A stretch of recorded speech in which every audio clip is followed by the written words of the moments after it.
જય માતાજી। શું તમે જાણો છો નવરાત્રી દરમિયાન આટલું કરવાથી ઘરમાં સમૃદ્ધિ અને ધનની વૃદ્ધિ જોવા મળશે।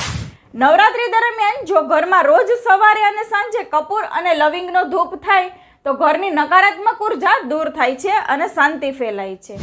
ઘણા ઘરોમાં આ નિયમિત રીતે થાય છે અને થોડા જ દિવસમાં ઘરમાં ખુશી અને સકારાત્મકતા અનુભવાય છે। સાથે માતાજીને સિંદૂર અર્પણ કરીને ઓમ શ્રી મહાલક્ષ્મી નમઃ મંત્રનો જાપ કરીને પૂજા કરવામાં આવે તો ધીમે ધીમે ધન અને સુખ મળવાનું શરૂ થાય છે।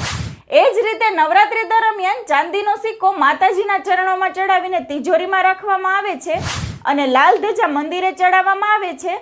એ પછી ઘરમાં આવક વધતી જાય છે અને કામ સરળ બનતું જાય છે। લોકો વારંવાર આ અનુભવ કરે છે। થોડા દિવસો સુધી નિયમિત રીતે આ ઉપાયો કરવાથી માતા લક્ષ્મીની કૃપા વરસતી હોય એવું સ્પષ્ટ દેખાય છે। માતાજીના આશીર્વાદથી જીવનમાં ઘણી ધનની વર્ષા થઈ છે। જય માતાજી।